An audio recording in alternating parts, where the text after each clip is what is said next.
Hello everyone, welcome back to my YouTube channel. जैसे कि मैंने आप लोगों को बोला था कि मैं अपनी जो सीरीज़ लेके आ रही हूँ उसमें हम बच्चों के रिगार्डिंग जो प्रॉब्लम्स हैं या पेरेंट्स या टीचर्स जो फेस करते हैं, सो उन छोटी छोटी प्रॉब्लम्स के सॉल्यूशंस हम लोग निकालेंगे और उस पर बात करेंगे। आप लोग मुझे अपने क्वेश्चंस भेज सकते हो आफ्टर वीडियो। अगर आपको लगता है कि कुछ ऐसा है जो आप मेरे से शेयर करना चाहते हैं या आप उस चीज़ का सोल्यूशन चाहते हैं तो आप मुझे कमेंट बॉक्स में कमेंट ज़रूर करना। और प्लीज़ आप लोग वीडियो देखने के बाद मुझे बताना ज़रूर कि आपको और किस टॉपिक पे वीडियो चाहिए। और जैसे कि फर्स्ट जो मैंने आपको टॉपिक बोला था वो था होमवर्क के रिगार्डिंग। सो बच्चे मोस्टली जो बच्चे हैं वो होमवर्क लाइक नहीं करते करना, वो बहुत ज़्यादा परेशान करते हैं होमवर्क करते टाइम। तो कहीं ना कहीं पेरेंट्स भी फेडअप हो जाते हैं और अगले दिन फिर स्कूल में टीचर को भी उस चीज़ को लेकर सफ़र करना पड़ता है। सो एज अ टीचर मैंने जो चीज़ें ऑब्जर्व की हैं होमवर्क को लेके कि बच्चे क्यों नहीं करना चाहते या होमवर्क को लाइक क्यों नहीं करते, सो मैं वो आपके साथ शेयर करने वाली हूँ। सो मुझे जो रीज़न्स इसके पीछे लगते हैं वो मैं आपको पहले बताना चाहूँगी। मुझे ऐसे लगता है कि सबसे पहले बच्चे को होमवर्क क्यों ज़रूरी है वो बताना ज़रूरी है कि होमवर्क आपको क्यों मिलता है। क्योंकि जब तक वो कॉन्सेप्ट क्लियर नहीं होता तो बच्चों को ऐसे लगता है कि ये तो बस क्लास वर्क है और उसको कॉपी करना है। तो कहीं ना कहीं हम लोग भी हमारी जो लाइफ है सब वर्किंग है, हम लोग बिजी रहते हैं, हमें नहीं पता कि बच्चों को हम लोग कैसे होमवर्क के लिए हम उनको फोर्स करें या हम उनको कैसे बिठाएं या वो खुशी से करें। ये सारी चीज़ें हम रोज़ फेस करते हैं। सो अगर आप वर्किंग हैं या आपको ऐसे लगता है कि आप उसको टाइम नहीं दे पाते तो वो खुद से कैसे उस चीज़ को करे। सो मुझे ऐसे लगता है कि पहले तो आप उसको बिठा के कंफर्टेबल कीजिए, उसको समझाइए कि होमवर्क क्यों आपको दिया जाता है ना स्कूल में। होमवर्क आपको इसलिए दिया जाता है कि जो क्लास में आपका कॉन्सेप्ट आपको टीचर ने समझाया है वो आप घर पे आके उसको रिपीट करोगे जब, तब आपको वो और अच्छे से आ जाएगा। आप उससे सबसे पहले ये पूछिए कि आपको मैम ने आज क्या करवाया और आपको कैसे उसको एक्सप्लेन किया। तो कहीं ना कहीं बच्चों को ऐसे लगे कि हाँ मैं मम्मा को वो बता रहा हूँ कि जो मैंने आज सीखा है ना, तो वो उसको ऐसे एक्सप्लेन करने में अच्छा लगता है। दूसरा रीज़न ये हो सकता है कि बच्चे को कहीं ना कहीं ये लगता होगा कि मैं मतलब स्कूल से स्टडी किया और अभी मुझे घर आके फिर से पढ़ाई करनी है, तो उसको लगता है कि मुझे मेरा टाइम नहीं दिया है ना खेलने का या मस्ती करने का। तो कहीं ना कहीं दूसरा रीज़न ये हो सकता है। ये रीज़न हो सकता है कि उसको डर लगता है कि मुझे कॉन्सेप्ट क्लियर नहीं है और मैं अगर मिस्टेक करूँगा तो मुझे डांट पड़ेगी, पहले मम्मा से पड़ेगी फिर स्कूल जाके फिर से टीचर से पड़ेगी। तो कहीं ना कहीं उसके दिमाग में वो प्रेशर भी रहता है। और हमें ऐसे लगता है कि कुछ बच्चे लेज़ी होते हैं कि वो पता नहीं वो वर्क क्यों नहीं करते, लेकिन वो सच्ची में लेज़ी नहीं होते।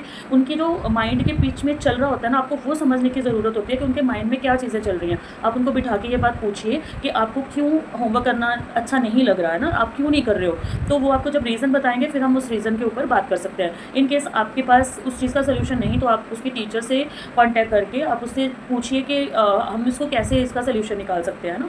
तो तीसरी बात, उसको मिस्टेक करने से डर लगता है। फिर उसको ऐसे लगता है कि मुझे अगर मैंने होमवर्क नहीं किया तो मुझे प्रेशराइज दूँ, मतलब पापा मम्मी भी डांटेंगे फिर टीचर भी डांटेगी। तो वो सारी चीज़ें उसको बहुत ज़्यादा बॉदर करती हैं। इस तरह अगर पेरेंट्स और टीचर्स मिलकर उसका सोल्यूशन निकालेंगे तो वो बच्चे को उस प्रेशर से निकाल सकते हैं। तो मुझे कहीं ना कहीं यही लगता है कि बहुत सारी चीज़ें बच्चे के माइंड में चल रही होती हैं, तो हमें उसको कैसे भी करके उस चीज़ से पहले निकालना है ताकि वो होमवर्क को लाइक करे। कुछ बच्चे ऐसे होते हैं जो बहुत ईजिली घर जाते ही उनको लगता है कि नहीं हमें तो होमवर्क करना भी करवाओ, तो वो चीज़ नहीं करनी। तो आगे मैं उसके सोल्यूशंस बताती हूँ आपको।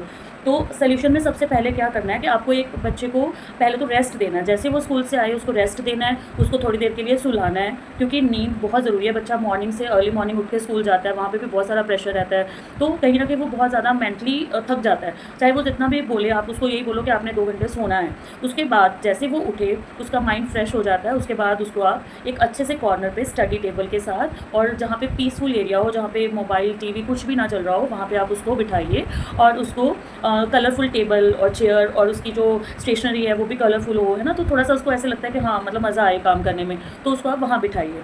और एक चीज़ और उसको जब वो होमवर्क करने बैठे तो उसको ये प्रेशराइज मत कीजिए कि नहीं तुमने 1 घंटे के अंदर अंदर होमवर्क ख़त्म करना है। तो उसको एक टाइम लिमिट मत दीजिए, उसको ये बोलिए कि हाँ ठीक है आपने होमवर्क अपना डन करना है, लेकिन आपको जब लगे कि आप थक चुके हो, आपको जब लगे कि आप अभी थोड़ा रेस्ट करना चाहते हो तो मम्मा को बता देना। बीच में 20-30 मिनट की जो ब्रेक है वो देना बहुत ज़रूरी है, जिसमें कि वो अपने अकॉर्डिंग जो भी वो करना चाहता है वो करे। उसके बाद फिर से वो दोबारा से रीस्टार्ट कर सकता है वर्क अपना। और तीसरी बात, उसको कभी भी रोकिए मत। जैसे वो कुछ क्वेश्चन पूछे आपसे, उसको क्वेश्चन पूछने के लिए एक फ्रीली माइंड दीजिए कि हाँ अगर उसको कुछ समझ नहीं आ रहा तो उसको टोकिए मत कि नहीं बाद में बताऊंगी। फिर बच्चे को कोई डाउट हो तो उसको क्वेश्चन पूछने के लिए फ्री कर दे, क्योंकि अगर वो क्वेश्चन नहीं पूछेगा तो उसके डाउट्स क्लियर नहीं होंगे। और आप स्कूल में भी टीचर्स को डाउट अगर बच्चा पूछ रहा है तो उसको या तो वो खुद से नहीं पूछ रहा तो आप उसको बोलिए कि अगर आपको कोई डाउट है तो आप हमसे दोबारा पूछ सकते हैं। और घर पे भी ऐसे ही, अगर बच्चा आपसे कोई क्वेश्चन पूछ रहा है उसको बीच में स्टॉप शौक मत कीजिए कि ठीक है बाद में बता दूँगी, अभी मेरे पास टाइम नहीं है। तो वो कहीं न कहीं उसको कॉपी करता रहेगा, लेकिन उसको समझ में नहीं आएगा। तो वो चीज़ तो बिल्कुल ही नहीं करनी। जब भी वो क्वेश्चन पूछे ऑन द स्पॉट आप उसको उसका रिप्लाई दीजिए। और अगर वहाँ से भी उसको कॉन्सेप्ट क्लियर नहीं होता तो आजकल यूट्यूब पे हर जगह पे बहुत सारी विजुअल्स आप उनको दिखा सकते हैं ना, फ्लैश कार्ड्स आप यूज़ कर सकते हैं, आपके पास अगर अवेलेबल है तो कई स्टोरी के थ्रू आप उनको वो चीज़ें बता सकते हैं। तो जितना हो सके उसको डिटेल बताने की कोशिश कीजिए। तो इससे क्या होगा कि उसका जो होमवर्क के साथ वो जो एक डर है ना वो निकल जाएगा कि हाँ, वो जब उसको आने लगता है तो उसको अप्रिशिएट कीजिए। छोटी-छोटी चीज़ें जब वो अच्छी करता है कि हाँ, तुम्हारी हैंडराइटिंग बहुत अच्छी है, हाँ, तुमने तो बहुत जल्दी से वर्क कर लिया, बहुत अच्छे से वर्क किया। तो वो सारे कॉम्प्लीमेंट्स देने भी उसको ज़रूरी है हर चीज़ के लिए।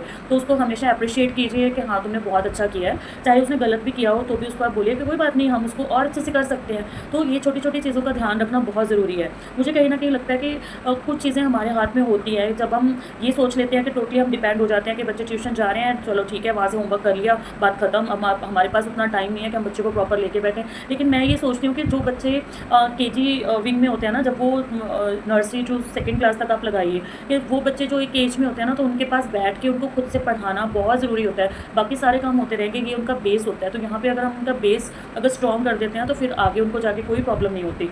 तो मुझे ऐसे लगता है कि आपको बच्चों के साथ बैठ के अच्छे से उनको चीज़ों को बताना चाहिए, उनके साथ टाइम स्पेंड करना चाहिए जब वो होमवर्क कर रहे हो स्पेशली, और उनको कभी भी फोर्स नहीं करना चाहिए। और मुझे लगता है कि हम बेटर रिजल्ट दे सकते हैं उनको इनकरेज करके, उनको सपोर्ट करके और उनके साथ टाइम स्पेंड कर सकते हैं। तो कहीं ना कहीं तभी हम उनसे बेटर रिजल्ट ले सकते हैं। अब आते हैं कि राइट वे क्या है वर्क करवाने का। सो सबसे पहला जो एक सही जो रास्ता है वो बच्चों को, जब मान लो इन केस आपके पास टाइम नहीं है, किसी दिन आप बिज़ी हो, तो आप ये मत सोचो कि आप होमवर्क खुद करके दे दो उनको। तो ये सबसे बड़ी मिस्टेक होती है कि जब आप बच्चे का होमवर्क खुद करके दे रहे हो, क्योंकि इससे बच्चा नहीं सीखता और उसको एक हैबिट बन जाती है कि हाँ ठीक है, मेरा होमवर्क अगर मैंने नहीं भी किया तो मम्मा करके दे देंगी, लेकिन टीचर से भी मुझे डांटनी पड़ेगी।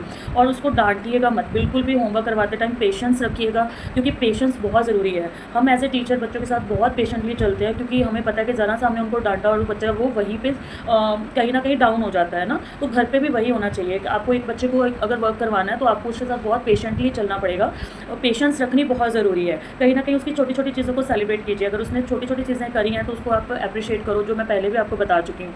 तो बच्चे को क्या लगता है कि हाँ ठीक है, अभी मम्मा मेरी हर चीज़ छोटी छोटी चीज़ को सेलिब्रेट कर रही है कि अरे तुमने तो बहुत अच्छा किया, बहुत बढ़िया किया।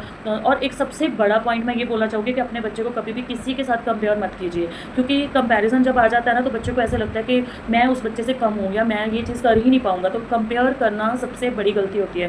प्लीज़ वो चीज़ आप मत कीजिए। और बच्चों को हमने लर्निंग सिखानी है, हमने उनको क्वालिटी देनी है, हमने क्वांटिटी नहीं देखनी कि हमने कितना वर्क करवा दिया या हम कितना आगे चल रहे हैं, या ये चीज़ों को ध्यान नहीं रखना। आपने ये देखना है कि बच्चे सीखे क्या है, उनको हमने सिखाना है। उनको हमने ये नहीं सिखाना कि आपको इससे ज़्यादा मार्क्स लेने हैं, आपको उससे ज़्यादा मार्क्स लेने हैं।